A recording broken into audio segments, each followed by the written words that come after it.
You're watching the Battered Fans Network. The heroes are back. Beards talking balls, rapping pink and black. Coming live from the 305, it's official tissue. The Battered Fan, Chris and Dan, weekly rocking with you. We talk Messi, Boosie, Jordy, Lucho, the Fat Four, to Ben Cram, Noah, Ruiz, Fred. What more could you ask for? Tighten up and get ready, listen in on the pod. Solana and X in Espanol, just to even the odds. Breakdowns and gas bagging, join the tribe and just vibe. $3.99, don't forget to like and subscribe. Don't hesitate, say what's up, go ahead and come in. No question about it, I'm ready to get hurt again. No question about it, I am ready to get hurt again.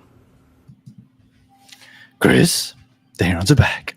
Welcome, everybody, to episode number 325 of the Better Herons Podcast. I'm your host, Daniel Ganada, and alongside me, as always, Mr. KBD. How are you doing, sir? No Gressel, no calendar. Weird game, but we won. It wasn't a weird. I thought it was an entertaining game. It was an entertaining game, back and forth. You had goals called back. You had goal scores with a facer because I felt like it hit Fafa's face. It was really good. A questionable sub here or there, questionable starting 11, but we're gonna break all that down. General thoughts though: Atlanta is our kryptonite. We lost 6 games last year, all of last year, regular season and playoffs. MLS regular season, MLS playoffs, 6 games. Half of those were to Atlanta, so it feels very good to start off this season beating them in Atlanta. Chris, your general thoughts on today's game? Well, Gel is asking, bring Tommy on, bros. Tommy's doing a Twitter Spaces right now. We just spent the last 2 hours watch along with yes. Tommy. So check that out. Look, I thought it was a good game. It's an away game. We're going away with a win, with a last sort of minute goal, another sort of twinkle toes goal by Fafa, where it just kind of creeped in. But listen, a win's a win. I'll take it. I told you guys that I felt that if we beat Charlotte last week without Messi, that we would go ahead and lose less than 4 games this year. And then I felt confident when I said it last week. I felt even more confident after we beat Charlotte. After today, I don't think that there's many teams that could stand toe-to-toe with us. No. And Atlanta played a pretty good game today. And we had Rocco back there. Like, there was a lot of things, right? Ian Frey wasn't playing. I don't think there's many teams that could stand toe-to-toe with Miami. I think that this team is going to be very special. I think, especially considering the fact that we missed so many players, like Ian Frey. We talked about this in the watch along. Not having him is a lack of presence on the right side completely. And then on top of that, you don't have Ustadi, so you're not confident in the goalkeeper you have because it's not Ustadi, it's not Drake. We were kind of on shaky ground in terms of those 2 positions. So, well, I'm going to ask you about the atmosphere, and I'll be right back while you talk about the atmosphere a second, Chris. Yeah, well, from what I saw in the atmosphere, and a lot of people sent over videos and stuff, basically, there were a lot of Atlanta fans, obviously, because it's in Atlanta, but you would think, okay, well, there's going to be a lot of pink. We actually had on, I had on basically through messages, tons of videos of fans. It was packed. It wasn't sold out, but it was packed. Atlanta fans came out, they showed out. And on top of that, there wasn't too many Inter Miami fans. I mean, you could see that there was a sprinkle of pink here and there. But for the most part, as far as the atmosphere is concerned, it looked super lit. It looked really fun. Very good atmosphere, in my opinion, especially for a Sunday game. A lot of people actually going to the game on a Sunday as far as away fans are concerned. Okay, hold on. This is kind of scary. Abhishek Jose says Messi was touching his leg again. I did not see that. We shut off the game, obviously, after we came on, but I did not see him touching his leg. Angel saying hostile environment for Miami. It is. It is a hostile environment for us. I mean, the atmosphere says it all. So there were a lot of fans. I mean, look, and the concessions were super cheap. I wish I could experience that. We had Sydney on at halftime for Scars and Spikes. Yes. He was at the stadium. He joined us during the watch along at halftime from the press box. He was telling us that Miami had a few pink, sprinkled in. Obviously, there was a lot of Messi and Inter Miami fans, but compared to last year's, supposedly it was heavy in the Atlanta side. So, I mean, good for them. That's always nice to see that the home team comes out and represents. Well, this person, ill, I guess. No way. Laugh out loud. Messi ran like crazy in the last minute. Messi was busting his ass today. Yeah, he was hustling. He was defending, and we're gonna get into the game. But when they couldn't get past that midfield, he started dropping further back, picking up that ball. Miami, like I said, Miami's gonna be a tough team to beat this year. It's gonna be a very tough team to beat. So I really do believe that they are going to be one of those teams that it's gonna be that team to break that record, less than 4 losses in a season. Leroy Douglas says, after today, it's official. This beef, it's a rivalry. And I mentioned that to Tommy one time in the watch along. And Florida man, shout out to you. Yeah, we had planned a watch along, but it was on the Battered MLS channel. Mm-hmm. So yeah, Florida man, you got to follow us on Twitter or follow that channel and put notifications on. Yeah. Yes. Now I spoke to him and told him this is turning out to be a very tough rivalry here. And it's kind of like Nashville, where we didn't sort of ask for this. It wasn't like plopped on our laps, but we've been playing, this team for pretty important games. So, yeah, most definitely, this is going to be building up to be a pretty sweet rivalry, and Atlanta's going to be up in the top 6 for sure by the end of the season. I believe so. Yeah. Now, go ahead. No. And yeah, Owen is saying it here. It definitely feels like ATL is our rival. And yes, Soccer Daddy Latte Lot was in Noah Allen's pockets, 1,000%. And Angel Ustadi's ball game was missed today. As a matter of fact, you know what's funny is that Rocco actually connected to a couple passes. He also has some errant passes. Yeah, he did. Look, I think we could all agree he wasn't the best. He wasn't the worst. Yeah, we could all agree that Ustadi should be the starter. I mean, at this point, we haven't seen. Here's the worst part: we haven't seen Drake Callender play, and I'm afraid that when he plays, and if we lose, I mean, the lynch mob's going to be sent out. They're going to want him out of here. No, if he didn't play today, he's not playing with us anymore. I think. You think so? Like that? That's it. I think it's over. If he didn't play today, I think, unfortunately, that's how his Inter Miami career ends. Wow, man. Yeah, that's what I think. You know how wild that is? Like the increase of his stock in 2023 and such a drastic downhill spiral. But you know what? I think I blame a lot of that on the talking heads here in local, whether it be podcast or whatever.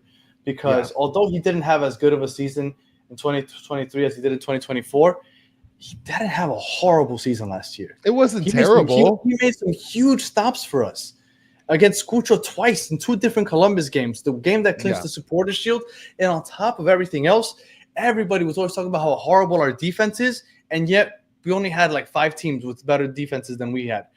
That is attributed, some of it, to Drake Callender. But again, I don't want to get into the whole Drake thing. I think his days with us are unfortunately over, and I guess we'll just have to move on from there. And It's Football is saying, I was at the stadium and it was fire. Good for you. Good for you. All right. So starting 11. So I'm going to put up the starting 11, Chris, and you can call it out like you usually do. Go ahead. Yeah. Well, I mean, the starting 11 looked very different. As you can see, we just had Rocco in the back, but now it's a Pena face. Okay. And then the back 4 is Alba left back, Allen and Falcon playing respectively the center back position, and Gonzalo Lujan playing the right back in place for Ian Frey, Busquets and Bright at the pivot. And then you got Messi playing the 10, Segovia playing left wing, Allende playing the right wing, and Suarez up top. Now, I have no problem with everything up here. Everything up here, right here, Danny, I have no problem with. Oh yeah, I mean that's our best attack. Yes. Even our And best midfield. I have no problem here either. I don't have any problems with this group right here. Here is where, obviously, I would have liked to see Ian Frey, but considering the pitch, I guess, right? Let's play Lujan at right back. I guess I Now, get that also. The goalkeeper, again, to me, I would have liked to see Calendar.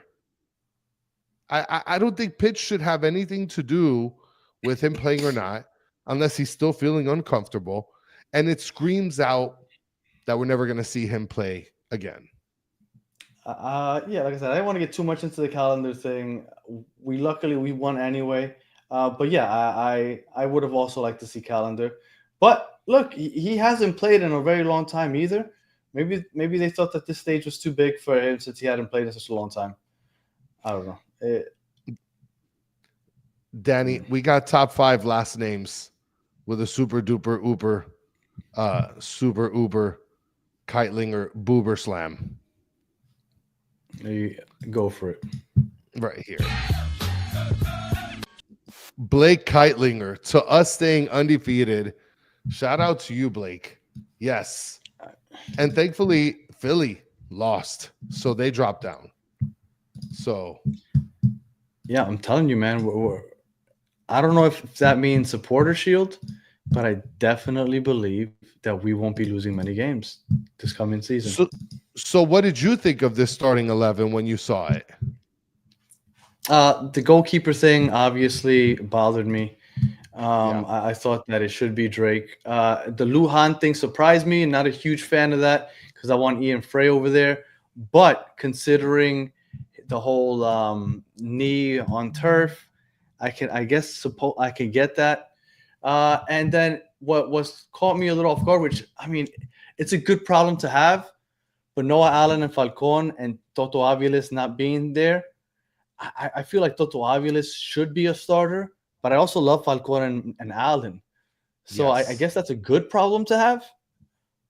To have 3, I think, starter type center backs in 2 slots, you always feel comfortable and you have plenty of rotation to go in between the 3 of them. But that one also, the fact that Toto Aviles wasn't there. But again, if you take him off, I put him on. I guess you take Noah Allen off. But and then of course Rocco.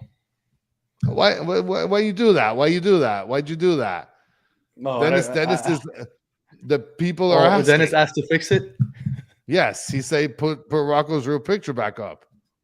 Oh, okay. Here we go. Got it. So, I mean, obviously, I would have liked Calendar over him, but I guess we'll get to it, right? I mean, we were doing the watch along. So at the same time, we're paying attention to the chat, hanging out, talking and stuff like that. But for the most part, game picked up pretty quickly, Danny. Atlanta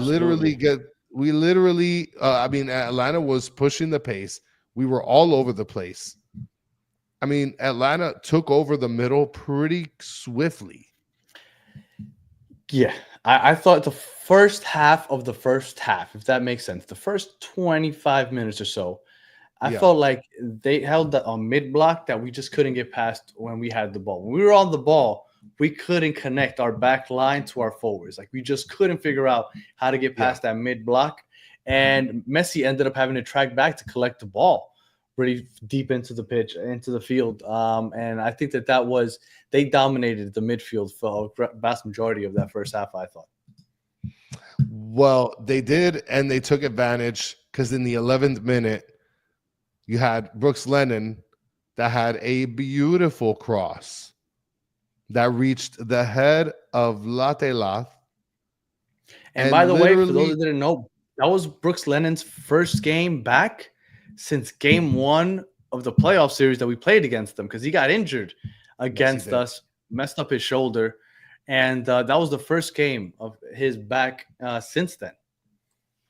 And Blake says it here, Latte Lath earns his keep and basically heads it right over a jumping Rocco Rios Novo. I don't think he jumped. I mean, he tried to, right? It stretched his arm out a little bit. Maybe it just, caught him by surprise. But for the most part, he wasn't able to get a hand on it, wasn't able to get a deflection, and it went what looked like from our angle pretty over the goalie. Yeah, it did go right over the goalie for sure, though. Yes. Now it's scary because they end up getting another goal. I don't know if this was after Messi's goal or if it was before Messi's goal, but they almost had another goal on us in the same fashion. I believe that was after Messi. Maybe somebody in the chat can remind us, but I believe that was after. I think it was before. Now, Okay. Regardless, it was another one very similar. You're right. It was before because we scored like a minute or less after that. Yes. Because it went from us being down 2-0 to all of a sudden being 1-1 and us feeling better. Yes. It was before because we scored right after. And the worst part is it literally played out in the same fashion. Cross, latte lat, header, over Rocco. I thought we're cooked. We're completely cooked. They're going to have 2 goals within 20 minutes. This is terrible. But then luckily we get some Messi magic. He's playing defense, running all over the place, pressing, gets the turnover, goes around a defender and chips. This is what happens right before that, though. Oh, yes. He sends Williams down to the ground, puts him to bed. Yes. And then goes ahead and chips it over Brad Guzan. It was a beautiful chip, too. Yes. It was a beautiful chip. And it was a great play. And George and BR1 laughing their asses off. That was a nice picture. Yeah. It was a nice goal. Atlanta fans. That was. Oh, look, and I don't want to take away credit from other players that also forced them to play the ball horizontally while basically in their own box, right? Because that's a team effort technically. But I'm sorry, Messi, the heads up to take that from Slish, whatever how you pronounce it. And then take Williams, fake him out, make him slide one way as he takes it the other way, and then chip it over. Messi was determined to win today, and yeah, man, he made the huge difference today. If Messi doesn't play today, there's a good chance we don't win today. Because the way that Atlanta was playing, the way we were having a hard time getting through that midfield, Messi kind of cleared up a lot of those issues. He was dropping back, getting the ball, and creating for the rest of the teams, opening up running lanes for everybody else when he got the ball because he gets so much attention when he gets the ball in the midfield. If he doesn't play today, I think we have a hard time. Well, and then another thing is Amanda's mentioning here, Messi was playing some defense tonight. Look, he was dropping back and playing defense. Messi wanted this game today. Yes, he wanted this game. He wanted the redemption. Atlanta was controlling the midfield. And then on top of that, on defense, they were congesting the midfield. In reality, Danny, we weren't able to make really good plays from the outside. Messi had to sort of create for us, and literally was one of the key factors in this game. Yeah, I think Messi had himself a great game. Just overall, I thought it was just a solid game. Man, both teams played pretty well for the most part today. I thought it was an overall good game. Brad Guzan had some great saves, as always. Oh, shout out Tariq. What's good? Been a while. I haven't seen you in a while, Tariq. Yeah, man. It's good to see a lot of the oldies come back around and hang out with us. Shout out to you. And look, Marasovic is mentioning it here. Messi getting match fit. This is good. This is what we needed. This is what we need to see. This is what we need to see in terms of, Messi on a mission, like Upcode says here. And basically, this is what we need to see. And luckily, we're able to get, Messi to have some run, to get some time, to be ready to play, games. And luckily, Danny, we're not gonna have games every 3-4 days now. We're gonna have spans where there's a game a week, so there's more rest time. Well, I mean, other than the LAFC stuff with the CCC. Right, and then if we make it to the semifinals, then it's another one. Yeah. Now, so Yeah. the way this works is, and I thought, right, because I usually just pay attention to Inter Miami more than anything, obviously, right? Even though we're doing the MLS show now, I thought that it was an international break for the league next week. It's only 2 teams that aren't playing next week. I don't know who the other team is, but it's Inter Miami and another team. Maybe it's Seattle. I don't know. But every other team is playing next week during the international break, which was surprising to me. Obviously, they helped us out by doing that for us. But we have 2 weeks off now. And, we have 2 weeks off. And then we play against Philadelphia, which is on the 29th, I want to say. And then a couple of days later, I think 3 days later, on April 1st, we play against LAFC. Then we have another game. I'm not sure who we're playing that weekend. And then we have LAFC again. And then we'll have another game that weekend. So, yeah, man, we're going to have a nice 2 weeks off right now, though. That's great. Yeah. But after that, we're back to every 3 days or so. Somebody said that the ref is from Broward and the ref is a Newell's fan. So, Danny, yeah, well, no, this game was very lenient towards Inter Miami. We were getting a lot of calls today. Yeah. I'm almost 100% sure. I'm sorry to cut you off, Chris, but just real quick. Yeah. I am almost 100% sure on just about every Atlanta podcast, radio show, whatever they do that talks about Atlanta United, they are all bringing up the handball by Redondo inside the box. Oh, for sure. That's even we spotted it. Yeah, because we both said, like, "Ooh, that's a handball." Yes. And when they showed the replay, like, "Ooh, definitely a handball." That's what if I was an Atlanta fan, that's what I'd be doing right now. I'd be pretty pissed. BR1, I did see that a lot as well. Almiron diving a little bit. And Yeah, yes, I mean, yes, Dennis, it was a handball. It was a handball. absolutely. So Noah Allen gets a yellow card. Pedro Amador gets a yellow card. We're at halftime, Danny. How are you feeling tied at the half? I thought it was an entertaining game. I thought that for a large chunk of that first half, Atlanta dominated the midfield, and we were having a really hard time getting anything going outside of that little Messi magic where he stole the ball from Sleesh and did that all on his own. But we just couldn't connect. We couldn't connect the back line to the forward. And like I said, Messi kept dropping back deep into the midfield to collect the ball and help progress the balls. And I think that made a large difference. Now, at halftime, if I can pull this up, we held possession longer. We had 56% possession. We had 7 shots, 4 total shots. But I felt like, and I can't break this down more than just a half, but I felt like we started doing that the last 15 minutes or so, 15, 20 minutes of the first half. I felt like that's when we kind of got on it. But I want to say the first 25 minutes or so, I thought Atlanta was the better side. And Danny, people are saying, nope, not a handball because it's ball to hand, not hand to ball. Is this kind of like the whole deal with the? If it's in a natural position, then it's not a big deal. But I felt like it was kind of just flatting out. Look, I'm not gonna come out here and fucking defend it. I don't care. I'm glad that it didn't get called a handball. But I thought it was. Yeah, his hand wasn't on his body. His hand was sticking out a little bit. It was kind of free a little bit. Yes. But hey, you're not gonna get an argument from me. I didn't feel good about it at the half. I was kind of scared because we still had Rocco at goalie. Atlanta looked a lot more in control than we did, right? I mean, we had the most recent goal, but at the same time, I felt like Atlanta was more comfortable on the ball than we were. And real quick, people are still talking about the handball. This is how I saw it, right? I saw it. He had his hand like this. So his arm and body was technically on his body, but I felt like his hand was out, right? So yes, technically right, but it hit his hand. That's how I thought I saw it. Yes. Maybe you guys saw it differently. It wasn't like this. It wasn't. So his arm out. Yes, on his body, but his hand was out. Again, I'm happy it didn't happen. Okay, so I'm not gonna keep defending it.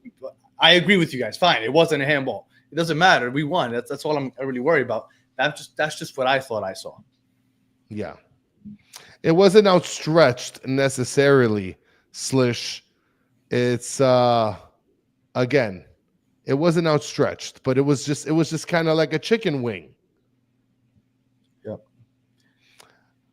All right. So going into the second half, I thought that there was going to be a lot more goals in the second half. Apparently not. I thought it was going to be a lot more goals because I thought Atlanta was going to come out very aggressive because to start the season, they've been very poor in the second half. It's been well documented by the coach and just about everybody that they do a very poor job in the second half. So I felt like they were going to be like, you know what, we have to make a statement. This is going to be the game where we turn it on in the second half. And what's going on, Matt? So I really thought that they were going to turn it on and just go for it. And I thought we were going to beat them in the counter. And although they did play well in the second half, I don't think that they were as aggressive as I expected them to be. But I was expecting just like 2 or 3 goals from each side in the second half. I thought that they were both going to just go for it, and that wasn't the case. Well, I felt like they look, like I mentioned, I felt like they had better control in the first half, and I felt like they knew that getting into the second half because they know how to play that pitch better than we do. Like if you noticed, a lot of the passing that we had, it would hit ahead of the player. You're looking at Jordi Alba going 50 miles per hour to make sure he catches up to it before it hits the sideline. It was a disaster. Can I stop this before we get into the second half? Just one. I keep forgetting. We've been talking about those Yannick Bright shirts, and I don't want to forget anymore to bring it up. I told you that they'd be out this weekend. I forgot to talk about it on the watch along. I don't want to forget now. Yeah. Because my wife got done working on them, so I don't want her work to go to waste. So real quick, Yannick Bright shirts. This is the one that we've always had. 70% of the world's covered by water. The rest is by Yannick Bright. So that one's always been there. We got a little Venn diagram here, there, everywhere, and in the middle, they're all overlapping. Yannick Bright, my personal favorite. He's here. He's there. He's everywhere. Good. And then it says Yannick Bright across the top. And all of those shirts come in different colors. And then just real quick, that's the new Believe shirt, if you guys right there dope. With the palm tree. So I wanted to make sure I didn't forget batterfans.com because I keep forgetting, and then I get in trouble with the wife. So I just want to make sure I put that out there for everybody that was talking about the Yannick Bright stuff. All right. So second half, Chris. Yeah, second half, we end up getting a substitution in the 61st minute. Segovia comes out, and we get Ben Krem in. And it's funny because you asked the question, I wonder why we did the substitution. To me, it just felt like this just wasn't Segovia's space to be dynamic enough. And he needed to bring somebody with energy like Ben Krem to sort of help us with the press. Now, this is the thing. My wonder was, why would you put on Ben Krem in that situation instead of Fafa? And I remember I asked you that. Yes. And then we thought maybe Fafa isn't ready to come into the game, right? Maybe he's there just for an emergency situation, but he's not fully healthy. He ended up coming into the game anyway. I would have put Fafa in much earlier. Like, what was that, the 60th minute or so? It was, the 61st minute was when Ben Krem came in. Okay, so I would have put Fafa in there at that point. Fafa didn't come in until the 83rd minute. I don't know why they waited that long. I would have put Fafa in at that moment. And I know that we win, so it's hard to like criticize Mascherano's subs. But I remember that I criticized it as soon as it happened. I was like, I wouldn't put Ben Krem here. Yeah. And another thing that we were talking about during the watch along, and I guess I'll say it again, because a lot of you guys might not watch what's the point of watching the watch along now? Yeah. I think what's happening with Ben Krem is they're playing him out of position. Yeah. He doesn't have the skill to be a wide player. He doesn't have the skill of the footwork or the finishing ability to play as a winger. But that's what he's being told to play. And when he came onto this team 2 years ago, he was what we thought was going to be a box-to-box 8 or even a 6. He has the body, the stamina. We thought that he could be a good defender. And then we were surprised when we saw that he can attack also. So we thought, okay, he's a number 8. He's a box-to-box midfielder. But he's not a wing player. And people are killing him because he's doing so poorly. But he's playing out of position right now. That's not where he's meant to be. Well, let's bring up this super duper ooper super booper slam by Christian Reyes right here. Which leads to the comment, only Kremaski is running, nothing else. But that's the thing. It's like what Danny said. He is playing out of position. And we don't want to be these guys that are like, oh, you guys are Kremaski Glazers. Like, Nobody is glazing anybody. Okay, we're not here glazing anything. And look, Kramaski is a hustler. Yes, he is a runner, Nicholas. But that's why he would be a great box-to-box midfielder, a number 8. It's just we don't really use that on this team anymore, right? Because we use the double pivot now. We used to play with a pair of 8s. Now we don't really use that anymore. We've kind of changed the way things go now that Mascherano's there, but Mascherano's still putting him in there. And I don't think that suits him very well. So I think he's playing out of position. He played him at right back. I don't think that's going to work well for Kremaki there, because he doesn't have the touch or the skill or the finishing ability, and it shows. And people are killing him every time he gets onto the pitch. Well, and look, my name is Jeff. It says Crema a 5.8 on Foot Mob. Stop defending him. Now, look, I get your idea here, Jeff. Like, looking at the numbers on Foot Mob and these websites, like, yes, okay, fine. You want to look at how they're ranked? I mean, I don't want to say that they're incorrect, because I imagine that there is some like really good math done to figure out the rating of a player. But I don't think that that's everything. Like, we can defend him. But you don't think that, okay, for example, you put Yannick Bright at left wing. Do you think he's not going to get a 7.0 rating, or is he going to get a 5.8 also? Oh, he's going to get a 5 nothing. So what I'm saying is there's certain players that are meant to play certain positions. If you put Yannick Bright out at left wing, he's not going to be doing much either. So well, it's kind of like when you put that's his issue. Well, it's kind of like when you put Gressel. We had Gressel at the mid. That wasn't great for him. No, and then until he got out to the right wing when Messi was out for Copa America, all of a sudden Gressel flourished. And again, I don't want to go down this Ben Creme rabbit hole, but I'm just saying, because he gets killed all the time, and we've also killed him a bit. But when you really think about it, it's like he's playing out of position. What else do you expect from him? Yeah, if you're put at right back, then it's unfortunately you are. Yeah, Clara. Yeah, he's not very skillful. But when he first got to the team back in 2023, and he was playing that 8 position, everybody fell in love with him, because he was just a nonstop machine. He was running all over the place. He was recovering balls, intercepting balls, pushing the ball from the back line to the attack. Like, he was doing the things that a young number 8 would do.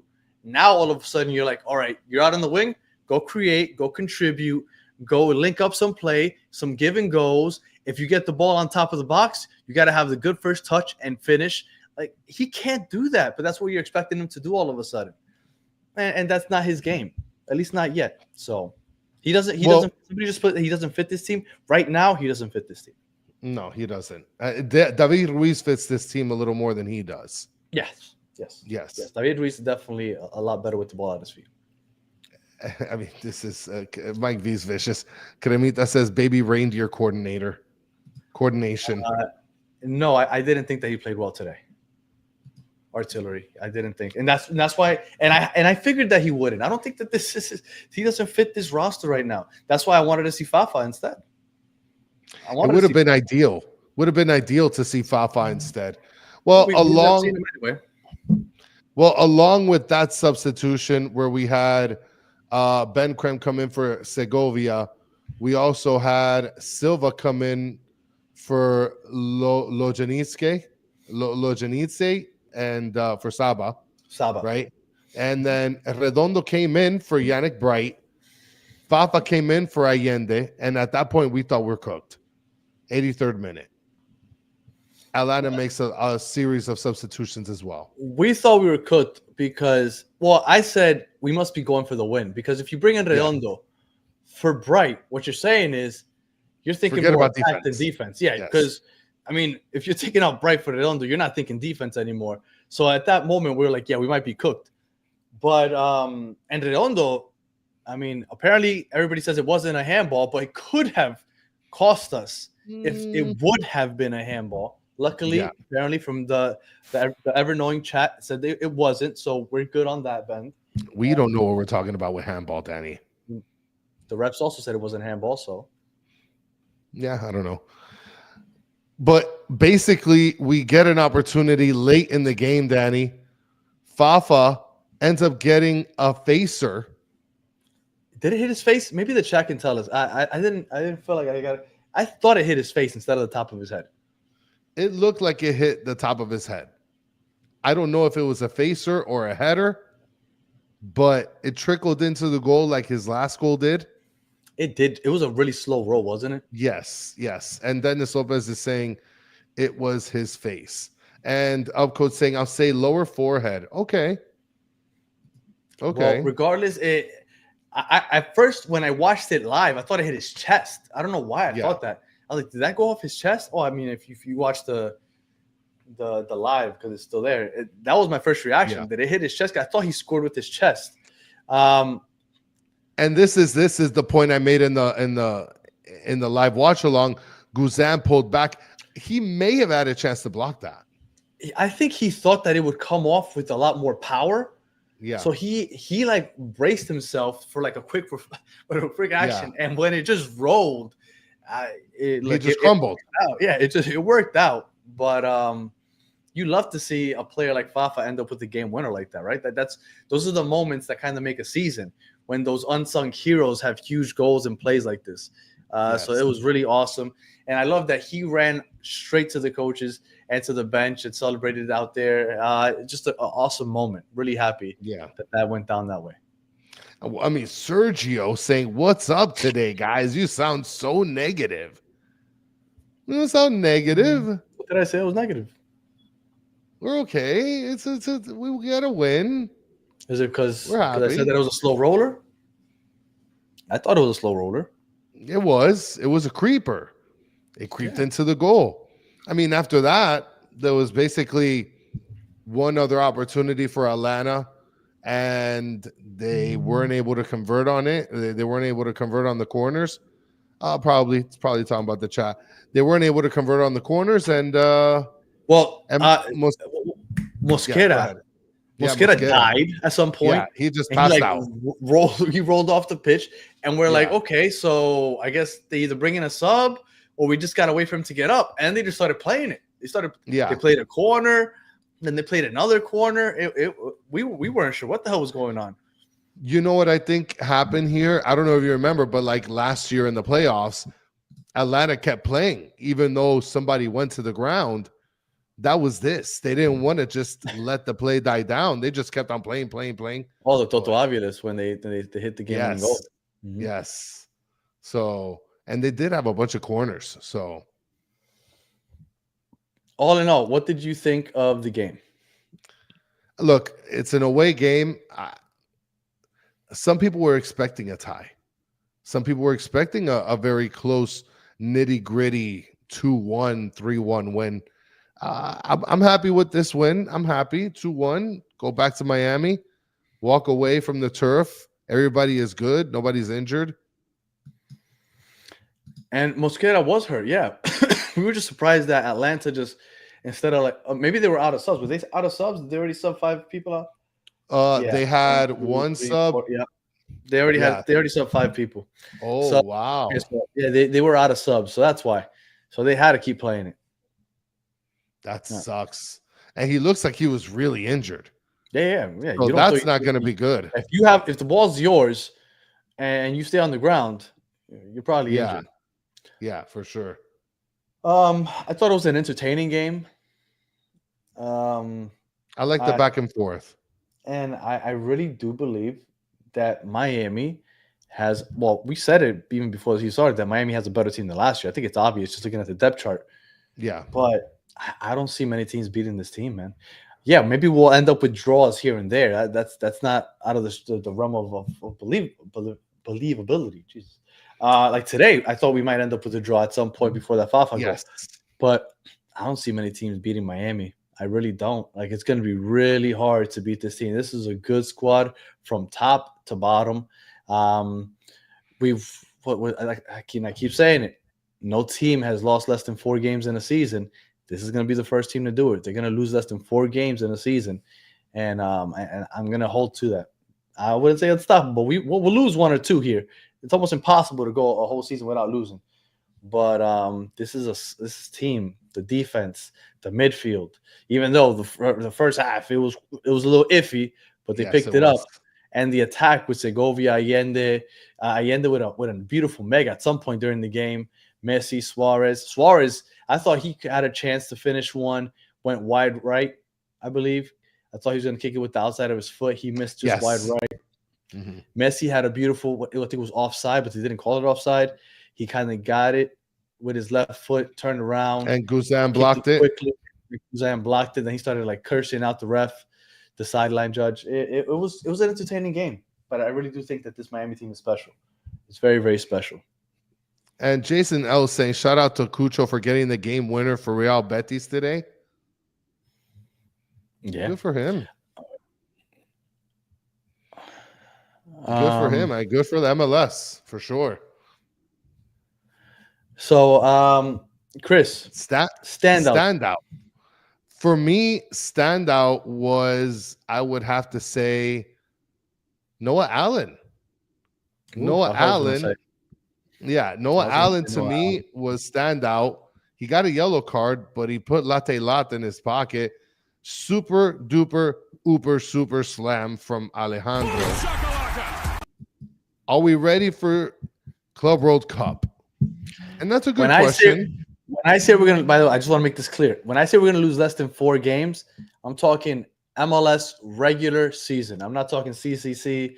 I'm not talking Leagues Cup. Okay, I just want to make sure that very, very clear. I'm saying MLS regular season. We're not losing more than 4 games.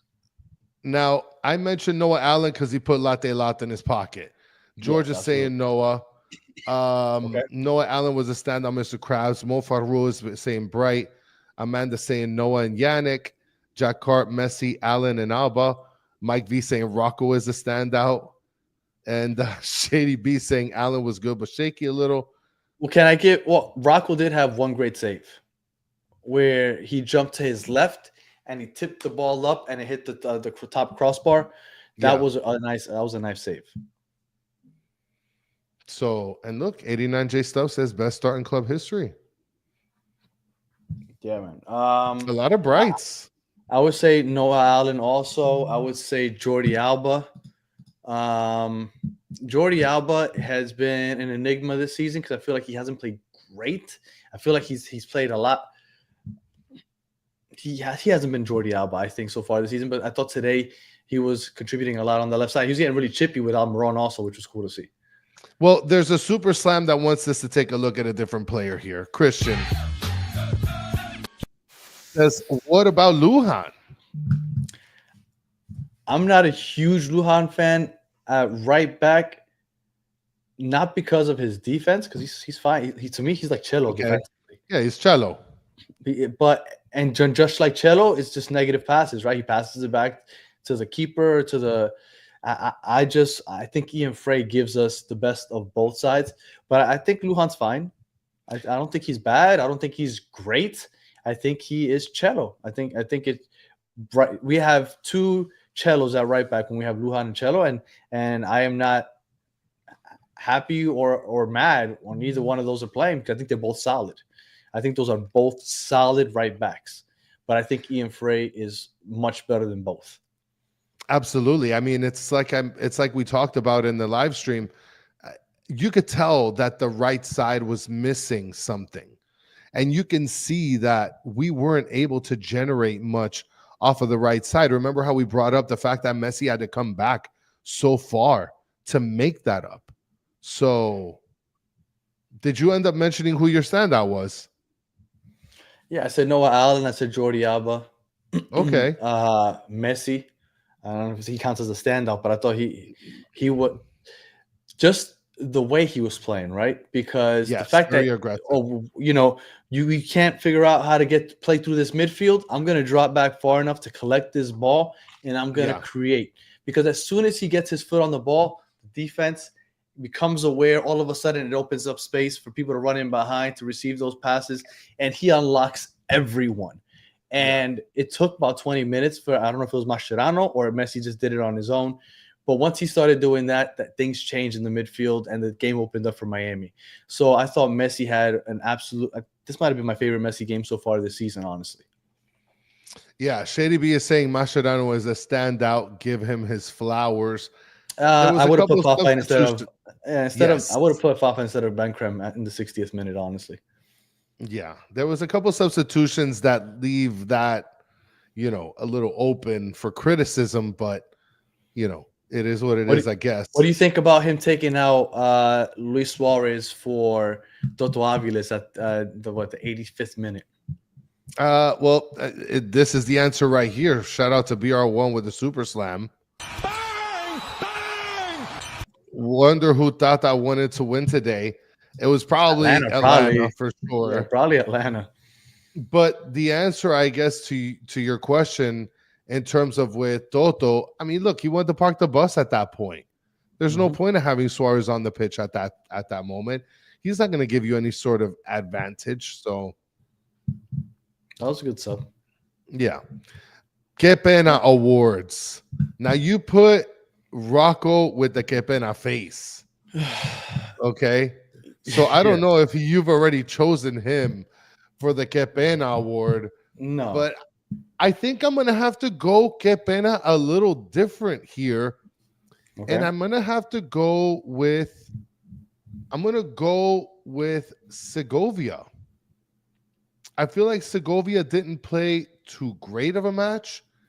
He didn't have a bad match, but he didn't have a good match. I feel like the expectations are decently high for him. So to not see much of him in an extreme is kind of disappointing, kind of Que Pena-ish. Okay. I could give it to Benkrem, but I feel like the chat's all doing that. We've already done that. Like we've played our Benkrem card already. So I'm gonna try to do something different, just because that's who I would go for. But everybody in the chat's going there, so let me try. I'm trying to think of somebody else, and I don't want to give it to Rocco because I feel like that's too easy for me. I'm gonna go Suarez. Ooh, okay. And I don't think it was. And I would love to see how many touches he had this game, but I don't even think it's a lot of his fault. It's just he didn't have many opportunities with the ball. Yeah, because again, we had a hard time getting into the attack, and I don't think that he had necessarily a stellar game. He had that one missed shot. To me, he seemed almost like a ghost. Maybe if I watch the game back, I'll think differently. But I would give it to Suarez this game. I think this might have been his first week game this year, because he's been playing great so far this year. I think this might have been his first week game.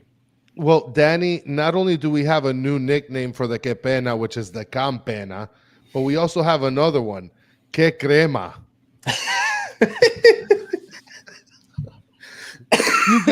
You guys are rough. That was a good one. Yeah, the Creme Pena. I mean, you guys are on one. Que crema. Yes. And the Creme Pena. I like the que crema. Yeah. Oh. And look, Dennis is saying Falcon had an awful FOTMOB score. No, I think he had. I mean, Lat did tower over him to score, I think, both of those goals. One they got called back, and then the first one. But I wouldn't put that on Falcon. Falcon is undersized. And then we have, come on, Danny, Creme Pena. Nah, the Que Crema was a lot funnier, I thought. Yeah. And man of the match other than Messi. Well, man of the match to me was Messi. Is Messi. No, like, we say that all the time, but Messi today, I thought the way he busted his ass on both sides of the ball, I thought was amazing. So we can't say that enough. I would have to give man of the match, a man of the match obviously is going to be Messi, because it's a game where he was anticipated not to start, probably wasn't going to come off the bench, and essentially played the whole game. So, well, I knew once he started that he was playing the whole game. Yeah. And so Mike V is saying man of the match, Rocco saved 3 times. And LaRue is saying 8.8 rating for the GOAT. Well, when you look at, we do this at the end of every show, Foot Mob. Who do you think was the highest rated player that didn't score a goal? That didn't score a goal. I would have to say it is Or assisted, because they get that also, right? So it didn't score a Luis goal or didn't assist. Suarez. No. It was Lujan.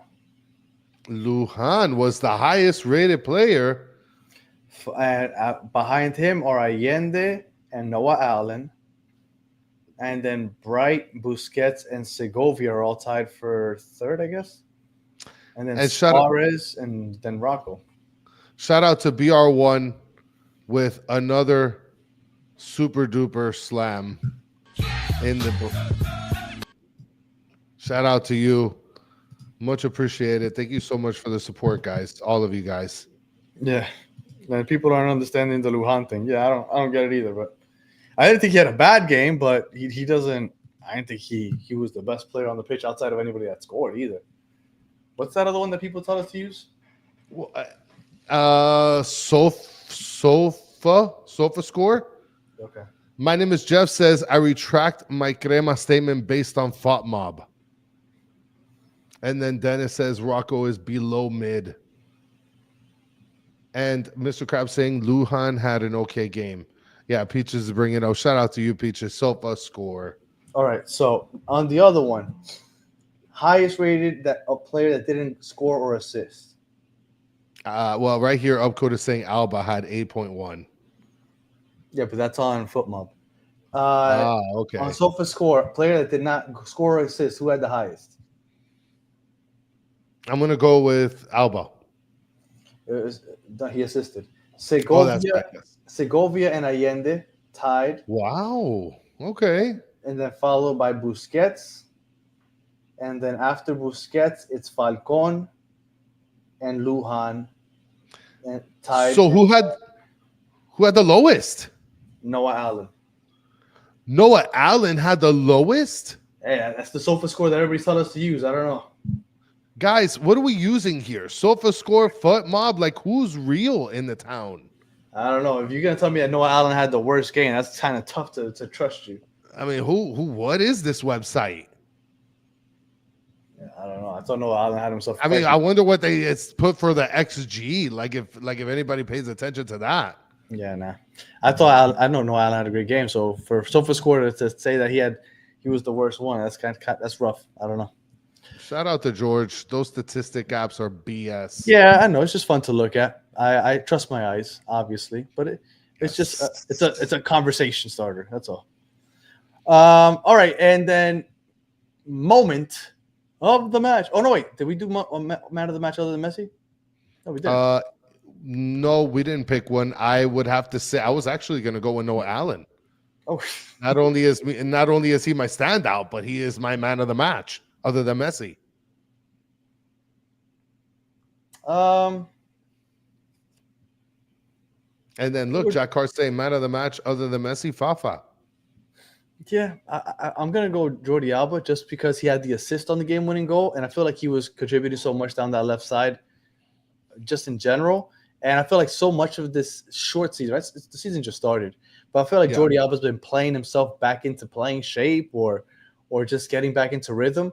And I felt like this is the first game where I felt like Jordi Alba is starting to look like Jordi Alba. Yeah. So I'd give it to Jordi Alba. Man of the match, other than Messi, I would say Jordi Alba. Nice.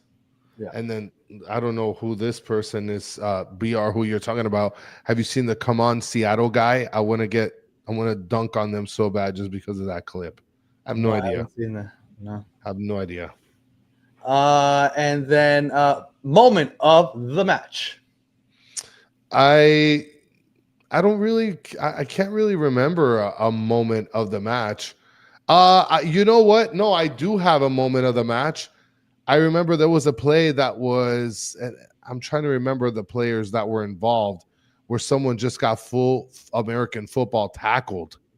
What about the Kevin Nash boot to the face to Allende? Oh, yes, that's the one. My fault. Yes, that was the moment of the match. Well, a couple minutes later, was it later before where Tommy was on the live watch along with us, and we were telling him how much of a homer Chris is, and then seconds later, Allende just two-hand shoves somebody to the ground.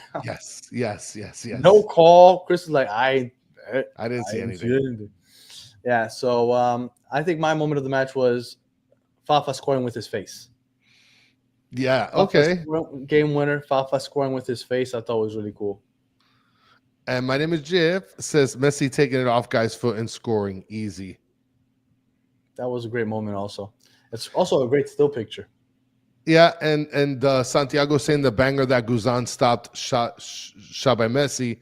Yeah, listen, and Messi actually went up and game daps and I think that he recognizes that Guzan he puts on his big boy boots when he gets ready to play Messi. Absolutely. And then Mike V says, moment of the match was when Atlanta let their dying player just lay there. And Mosquera. He's just laying out dead, and they just kept playing. Just like, whatever. All right. Yeah, man. I think that's about it. We don't have any more games for 2 weeks. It'll be a home game against Philadelphia, but no game next week, which will be very weird. But I guess we're still doing bye weeks, which I didn't realize. Yeah.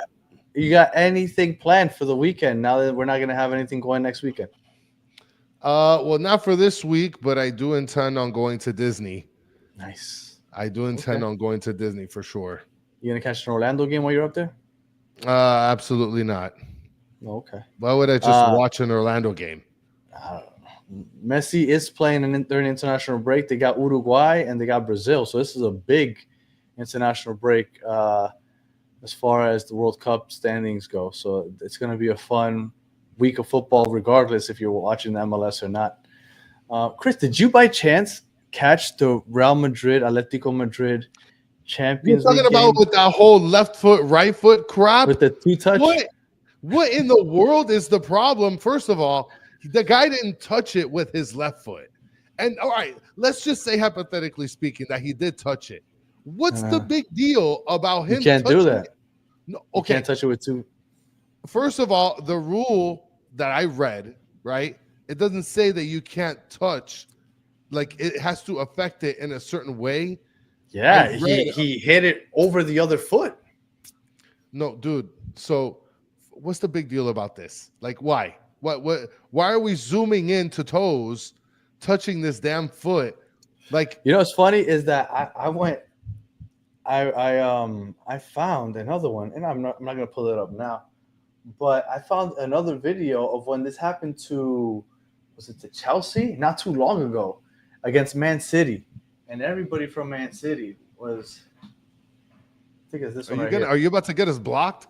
Yeah, and I don't know if you can see it, but he touches it with both. And look, everybody starts throwing up their fingers. Oh my goodness! Like, how did you see that, goalkeeper? Oh my goodness! Get out! You see that? Everybody, two. It's a rule, dude. It's a rule. It's the dumbest thing I've ever seen in my whole life. Yeah, well, I mean, I know. I bring it up because I know everybody likes to hate on Madrid. The reason I don't like talking about Real Madrid is because it's impossible to have a conversation with people. It is because they hate them so much that it's just like it's pointless. They've never won a game without cheating. Like in their 125-year history, not once have they ever won a game without cheating. So it's impossible to have a conversation with Madrid. So I watched them in silence, but I thought it was pretty funny about how upset everybody got over this. I mean, but can anybody do something about this if they literally are cheating every time they win? Apparently not. Apparently they could just get away with cheating all the time, and that's how they win all their titles. That sucks. Yeah. That kind of sucks, but it didn't. Why can't Alvarez just retake it? Why do you lose? Did you lose that kick? Yeah. You lose it. It is a stupid rule, Miami King. And he slipped. He did slip. And the thing is that they have audio of him going back to his teammates. Well, I don't know if they read his lips, and they go, "Did you touch it twice?" He goes, "I don't know. I might have." So he realized, yeah, I might have touched it twice. I slipped. So it's not that big of a deal. Like you change the trajectory with a toe tap. yeah, I don't know, man. it's not hard that big enough of a being a goalie in a PK shootout. You try to give them as little as you try to make things as fair as possible. So then fucking move the spot back. Mm. If you want to make it as least advantageous to the kicker as possible. Listen, I'm talking about Madrid cheating. So yes, that's what I'm talking about. I'm talking about how everybody says that they're always cheating. And shout out to Bigote. He's getting ready for a Disney trip too. I know Bigote. Look, I almost flew out to Atlanta. I was like, oh, I gotta go see Bigote. Gotta go to Atlanta. And thank God I didn't, because apparently you're coming down to Florida. Yeah. So Bigote is saying 254 you guys are watching. Only 86 likes. You guys are bums. They're not. Scroll down. Where's Walter? He was here last show, Danny. He was hanging out with us last show. I didn't do anything. I miss you, Walter. Walter, if you're there, blink twice. Okay? All right. I think we have run the gauntlet. Oh, one last thing. I told you to watch that. Yes. Oh, Walter is listening. Yes. We haven't lost Walter. Yeah. We got a round of applause for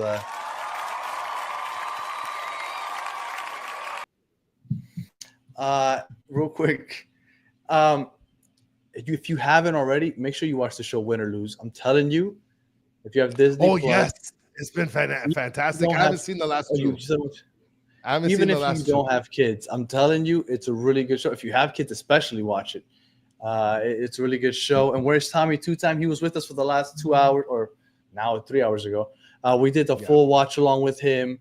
And then he went on to do his own post game for Scarves and Spikes on Twitter Spaces. And we came on here. But he was on with us. And we broke the curse, right? Everybody said that he was a jinx whenever we did a watch along. We broke that curse. The curse is no more, because this team is so good that it's just going to hex any curse. Yeah. I mean, we got LAFC coming up in the CCC. LAFC has looked like dog shit to me, honestly. Yes. So I think that we should mollywop them. There's a chance that Vancouver beats Pumas. So there's a chance that we play against another MLS team in the semifinal on the way to the – there's a chance that we don't play a Mexican team in the Champions Cup until the final. Yeah. That would be wild. So, I can't wait for that. Yeah, me either. Any final thoughts? Guys, don't forget, batterfans.com. Check out the shirts. Get your Yannick Bright shirts, okay? Because Yannick Bright's been putting in that work. Yeah. Our CEO of Battered Fans have been putting in work too, okay? That's my favorite one right there. Support the cause. That shirt is dope. Yep. And we'll be back. Usually when we do a Sunday show, we don't do a Monday show in English. We'll do one in Spanish tomorrow. So Las Garças tomorrow a las 10 in Spanish at 10 o'clock. But in English, we won't be back till probably Tuesday.